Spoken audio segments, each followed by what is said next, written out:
Assalamualaikum warahmatullahi wabarakatuh. Halo, hari ini kita belajar materi Kimia Fisika 2 pertemuan yang kedua. Dalam pertemuan ini kita akan bahas mengenai hukum kedua termodinamika. Oke.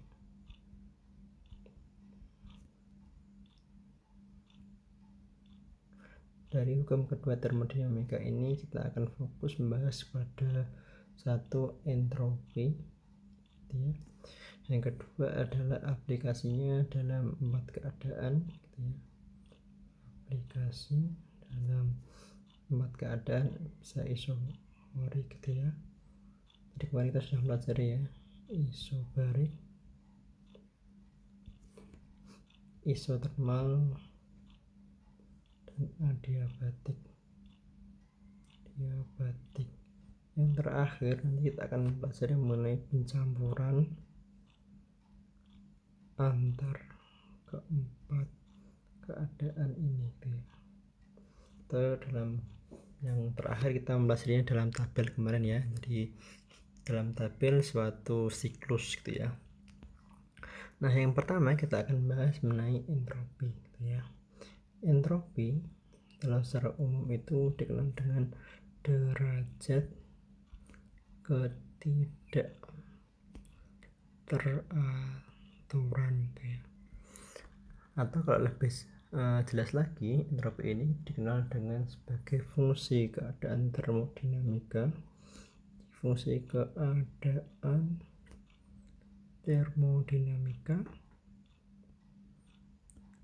yang dia membahas dari aliran panas yang reversibel dapat kembali, gitu ya. Jadi dia fokusnya ke reversibel, gitu ya, pada suatu suhu tertentu. Oke. Secara umum kita akan mengenal entropi itu kita lambangkan dengan S, gitu ya. Entropi. Jadi entropi ini itu merupakan, di S merupakan perubahan panas yang terjadi dq. Karena kita menggunakan reversibel, maka ini reversibel dibagi dengan T, gitu ya. Jadi kalau kita menjelaskan mengenai persamaan ini, gitu ya, dalam matematika kita mengetahui dengan persamaan diferensial eksak maupun non eksak, gitu ya. Dalam hal ini kita akan mempelajari, kita ingat ada dua fungsi. Kita ada SI mula-mula, SI1 dan SI akhir 2. Dan ini T mula-mula dan T akhir, gitu ya. Dari nilai ini kita akan mendapatkan, gitu ya, bahwasanya ini adalah delta S karena ini eksak, nggak perlu dihitung kembali. Yang kedua, kita perlu menulis ulang, gitu ya, dq reversibel dibagi dengan T, gitu ya. Dan ini tetap diintegralkan karena apa? Karena ini diferensial non eksak, gitu ya. Oke, lanjut lagi, kita akan mengenal kenapa kok entropi lebih fokus kepada reversibel, gitu ya. Bagaimana dengan proses yang irreversibel? Oke, untuk yang irreversibel, dia adalah prosesnya spontan, gitu ya. Spontan, ini terjadi secara alami, gitu ya. Jadi kalau teman-teman masih ingat, kalau di reversible itu kita akan mengenal bahwasanya siklusnya dapat kembali. Misalnya kita dari proses A, ya, ke B. Kalau reversible itu dia prosesnya dapat kembali A ke B atau B ke A. Jadi siklusnya smooth, ya, halus. Kalau irreversible dia prosesnya ya. Jadi ada banyak proses yang tidak smooth, gitu ya. Jadi ini irreversible karena dia hanya dalam satu titik saja, hanya A ke B atau B ke A, gitu ya. Biasanya karena irreversible ini kita prosesnya tidak lancar, kita seringnya menggunakan ini dalam proses siklus, gitu ya. Siklus, kita menggunakan dalam siklus, sehingga kalau kita membahas ini dalam siklus, maka nilai irreversible itu lebih kecil daripada reversible.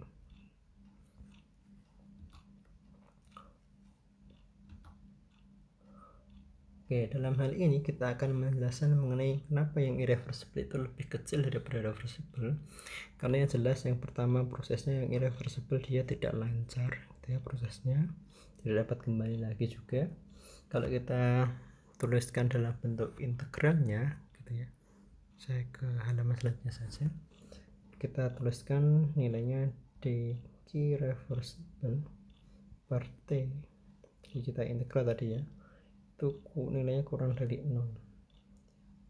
Dari nilai ini kita ingin mengetahui bahwasanya bentuk gambar yang tadi gitu ya, yang ini apabila dia dapat kembali ke keadaan semula gitu ya, A B atau B ke A, maka ini kita menuliskannya gitu ya, kita singkat 1 2 ya, dq irreversible dan T gitu ya. Yang kedua, karena kita memiliki dua persamaan reversible dan irreversible, maka ini prosesnya kebalik. 1, jadi karena dari B ke A saja sekali saja, maka yang reversible ini dari 2 ke 1 ya, di 2 ke 1, maka ini dq reversible per T nilainya kurang dari 0. Dan nilai ini yang kedua ini jarang terjadi gitu ya, sehingga kita perlu mengubah nilai ini dengan cara kita menuliskan ini dalam bentuk minus kita 1 2 dq reversible per T, sehingga kita bisa menyederhanakan nilai ini menjadi gitu ya, dq irreversible per T 1 2, karena nilai ini nilainya sama dengan nilai ds gitu ya, 21 ds. Ingat-ingat kembali nilai ds ini adalah gitu ya, jadi dq reversible per T. Jadi sehingga nilai ini itu akan setara dengan gitu ya, nilai ini akan setara dengan dq 21 kurang dari 0 ya,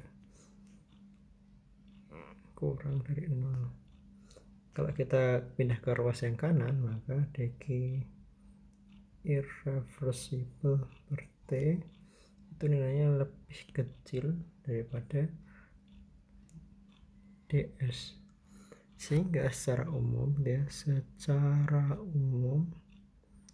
nilai ini gitu ya, itu ds akan lebih besar daripada dq irreversible per T gitu ya. Karena nilainya yang reversible lebih besar daripada irreversible, maka kita akan selalu menggunakan nilai yang reversible gitu ya. Oke, secara umum kita bisa mengeneralisasi bahwasanya nilai ds untuk yang reversible itu sama dengan dq per T yang reversible ya. Untuk yang ds lebih daripada dq per T ini yang irreversible gitu ya. Dua hal ini kalau kita tuliskan gitu ya, bahwasanya ketika kita menuliskan ds besar sama dengan dq per T, nilai ini ketika dia berubah menjadi ds nilainya lebih kecil daripada dq per T, ini tidak diperbolehkan sehingga karena dia tidak diperbolehkan gitu ya, maka kita perlu membuat suatu nilai bahwasanya yang entropi kita akan lebih fokus pada yang reversible gitu ya. Oke, sekarang kita ke keadaan entropi gitu ya. Keadaan entropi. Jadi keadaan entropi ini biasanya ada dua hal. Pertama, sistem yang terisolasi. Yang kedua, sistem tidak terisolasi. Artinya apa? Kalau isolasi berarti dia tidak ada panas atau heat flow, jadi tidak ada panas atau suhu dari luar atau eksternal. Jadi dia sedang terisolasi seperti tabung terisolasi gitu ya. Jadi ini kita merupakan dalam keadaan yang terisolasi.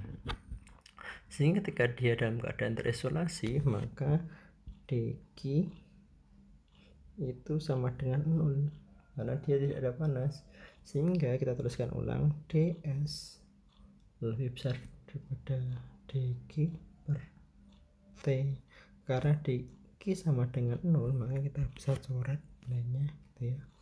Sehingga ini dalam hal ini merupakan ketidakpastian Clausius. Jadi kita menyebut ini sebagai ketidakpastian Clausius gitu ya. Jadi ketika dalam bentuk sistem yang terisolasi, maka ds itu lebih besar daripada 0 gitu ya.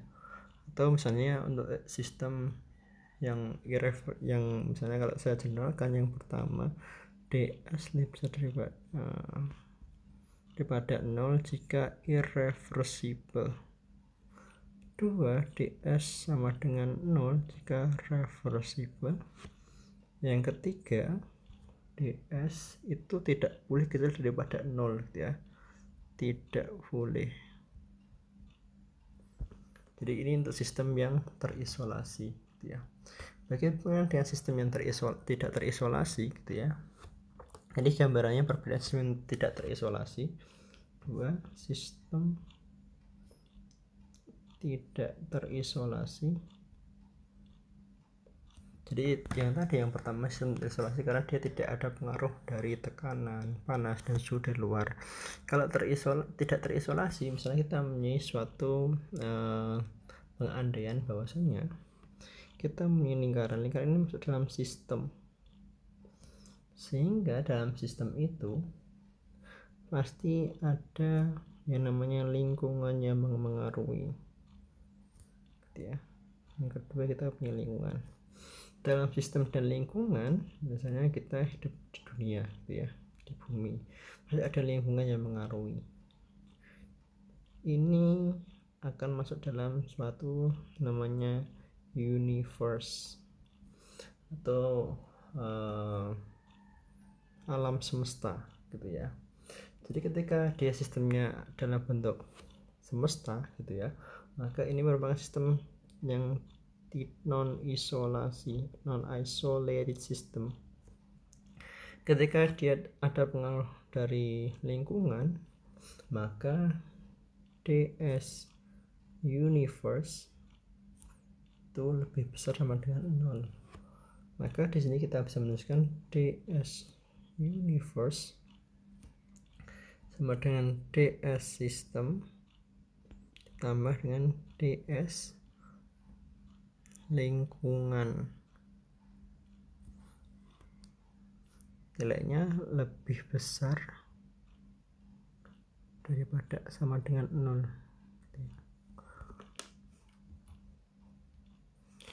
Atau secara nilainya lebih besar pada 0 ya. Atau secara umum kita bisa menuliskan bahwasanya kalau hukum pertama termodinamika, kita lebih fokus pada energi dalam universe sama dengan Q plus V sama dengan 0 ya. Jadi kalau yang hukum kedua termodinamika, kita mengetahui delta S universe itu sama dengan delta S system plus delta S lingkungan lebih besar daripada 0.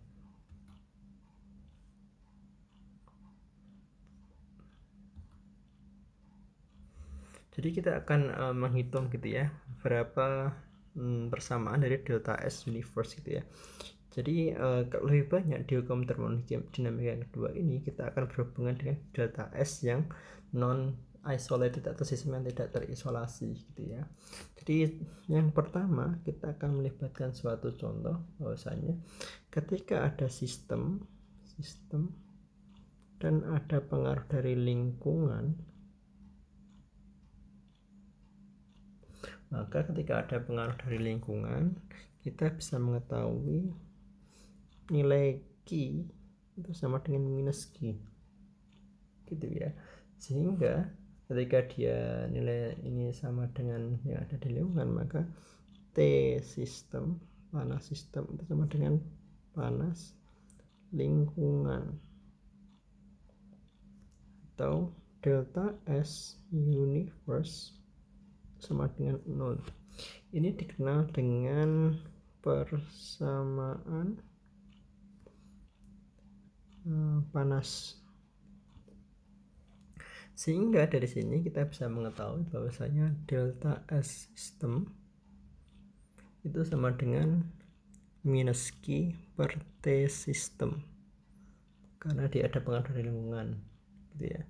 Sehingga delta S lingkungan itu sama dengan plus Q T lingkungan.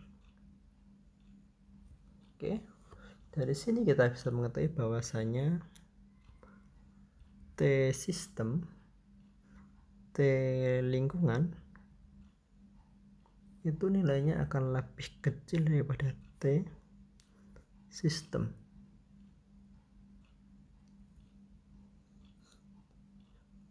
Sehingga kita bisa menuliskan delta S universe itu sama dengan Q T lingkungan minus Q T sistem.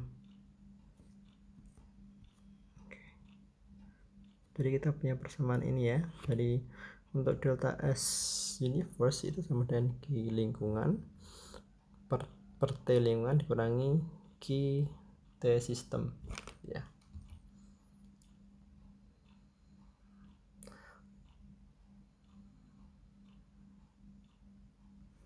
Oke, ini keadaan yang pertama. Keadaan yang kedua, bagaimana jika gitu ya, dalam suatu siklus ternyata tidak ada pendinginnya, jadi tidak ada cool heatnya, sehingga dari suatu sistem gitu ya, kita bisa mengetahui bahwasanya sistem jadi ada pengaruh panas gitu ya dari lingkungan, dan dia akan dikerjakan menjadi kerja. Di sini kita bisa mengetahui bahwasanya delta S sistem nilainya sama dengan 0, sehingga delta S lingkungan nilainya sama dengan del minus Q per T ya. Sehingga di sini delta S universe berdasarkan 0 plus minus Q per T, sehingga delta S universe itu nilainya sama dengan minus ya. Dan ini tidak boleh terjadi ya, tidak diperbolehkan. Karena kenapa tidak diperbolehkan? Q universe nilainya itu harus plus gitu ya. Oke, sekarang kita akan pada keadaan gitu ya. Yang pertama, kemarin kita sudah memiliki isohorik, isobarik, adiabatik, dan isotermal gitu ya. Yang pertama adalah kita akan masih proses isohorik. Artinya apa? Dia volumenya konstan, dia tidak ada perubahan fase, tidak ada perubahan fase, sehingga kita bisa mengetahui kalau dalam proses isohorik dq reversible itu nilainya sama dengan dqv n cv delta t. Jadi cv nanti menyesuaikan ya, apakah dia monoatomik atau diatomik, nilainya menyesuaikan apakah 3/2R atau 5/2R. Sehingga kita bisa menuliskan di sini adalah ds sama dengan dq per t. Sehingga kita bisa menuliskan di sini karena ini ada perubahannya itu 2, nilainya sama dengan ncv dt ya, per ya, t nya diambilkan dari sini ya, ada perubahan T1 dan T2 ya. Sehingga untuk isokorik delta S nilainya sama dengan integral NCV delta T per T gitu ya. Jadi kita akan mengetahui jika ya, CV itu konstan, maka kita akan menemui berbagai variasi temperatur. Jadi ada T1, T2, T3 dalam satu keadaan. Sehingga dari sini kita bisa menuliskan ini tadi kita delta S sama dengan NCV ln T2 per T1 ya. Oke. Sehingga jika nilai CV itu T-nya bervariasi, maka nilai delta S itu sama dengan N T ya, 1T2 A plus BT plus CT kuadrat per T dt. Jadi nilai inilah yang akan kita pergunakan ketika dalam satu keadaan ada banyak temperatur. Ini dalam keadaan isokorik. Bagaimana kalau dalam dia keadaan isobarik gitu ya, 2 isobarik. Jadi isobarik ini juga sama. Kalau isobarik berarti dia adalah tekanan yang tetap, maka dq ref sama dengan P ya, tekanan, kan nilainya sama dengan NCP dt. Sehingga delta S sama dengan NCP dt per T ya. Jadi dari sini ulasannya seperti yang ada di sebelumnya gitu ya. Maka ketika CP sama dengan konstan, maka delta S sama dengan NCP ln T2 per T1. Atau jika dia ada variasi tekanan temperatur, maka delta S sama dengan N T1 T2 A per PT per CT kuadrat per T dt. Oke, sekarang kita ke latihan soal. Oke, latihan soal yang pertama gitu ya. Di sebuah sampel aki atau perak gitu ya, 1 mol pada 150 derajat Celcius gitu ya, ditaruh di sebuah wadah gitu ya, dan bersentuhan dengan 1 mol Ag perak gitu ya pada suhu 0 derajat Celcius. Ada sistem, jadi sistem terisolasi dan tekanan konstan.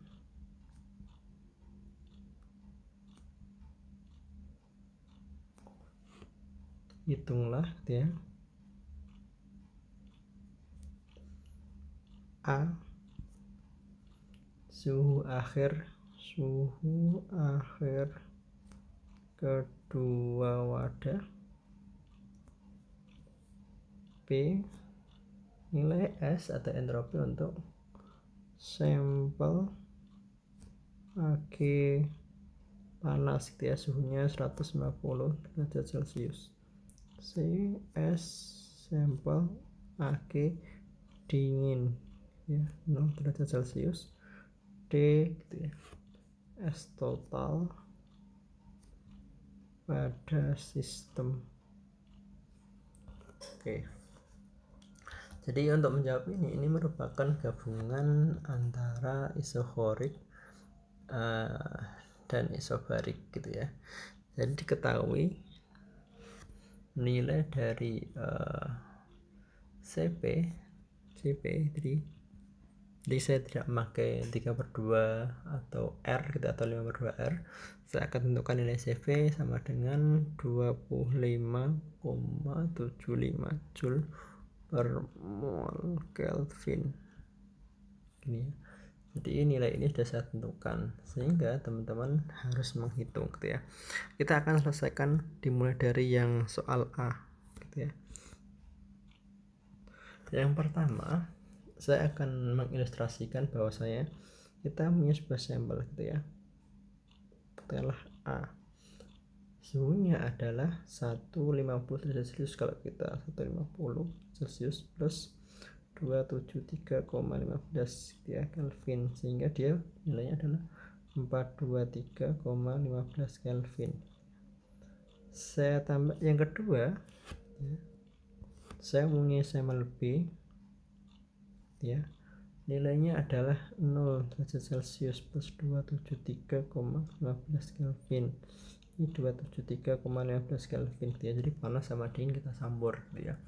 Jadi diketahui kalau seperti ini maka ya T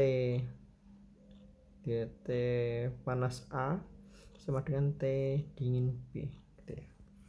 Sehingga ketika TA sama dengan TB gitu ya, maka nilai QA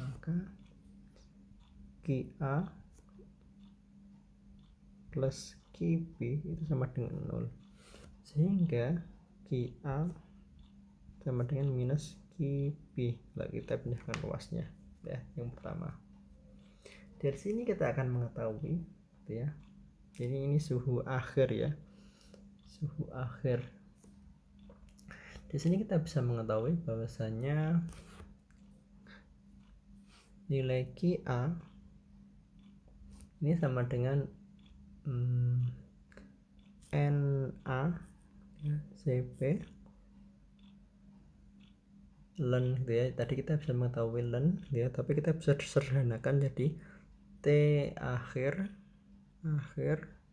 minus T mula-mula A gitu ya, dan QB sama dengan NB CP T2 saya sederhanakan T1 yang B, sehingga dari dua hal ini kita akan tuliskan gitu ya, karena QA sama dengan minus B maka NaCP T2 minus T1A itu sama dengan minus gitu ya, karena tadi minus ya, ini ya minus, maka NCB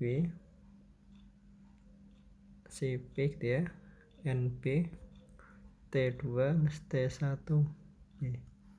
Sehingga di sini kita mendapatkan gitu ya, kita bisa mencoret yang dia sama, kita coret karena sama satu gitu ya, ini kita bisa coret, kita tinggal mendapatkan nilai gitu ya, T2 sama dengan T1B minus T1A per 2, sehingga di sini sama dengan nilainya adalah 273,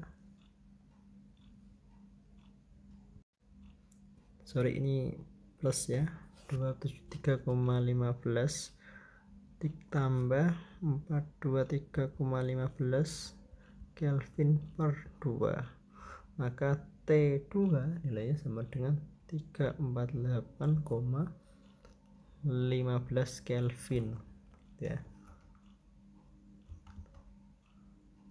Jadi suhu akhir campuran wadah A dan wadah B di suhu air T2 ya, jadi 38,15 Kelvin. Oke, sekarang kita ke yang pertama ya. Yang pertama kita menjawab soal B. Soal B kita bisa mengetahui nilai CV-nya gitu ya, sehingga kita tinggal aplikasikan dalam persamaan. Delta SA itu sama dengan NCV Ln T2 per T1A, sehingga nilainya tadi adalah delta SA 1 mol kali 25,75 Joule per mol Kelvin dikali Ln 348,15 423,15 gitu ya, sehingga nilainya delta SA kita jumlahkan gitu ya, minus 5,02 Joule per Kelvin gitu ya. Ini yang untuk yang B. Sekarang kita ke C gitu ya. Jadi ini juga sama prosesnya, maka delta SB sama dengan NCP Ln T2 per T1B, sehingga delta SB nilainya 1 mol kali 25,75 Joule per mol Kelvin dikalikan dengan Ln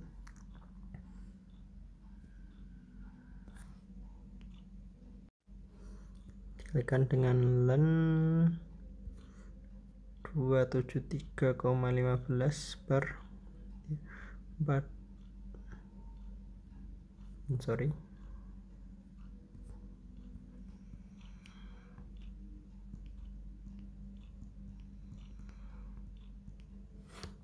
348,15 per 273,15 gitu ya, sehingga nilainya delta SB sama dengan 6,25 Joule per Kelvin ya. Sehingga kalau kita cari nilai D nilainya karena ditanyakan S total, maka SA plus SB, sehingga delta S total nilainya sama dengan minus 5,02 Joule per Kelvin ditambah 6,25 Joule per Kelvin, maka dia adalah 1,23 Joule per Kelvin. Nilainya adalah positif ya, sehingga kalau dia positif maka dia prosesnya spontan. Oke, sekarang kita ke latihan soal.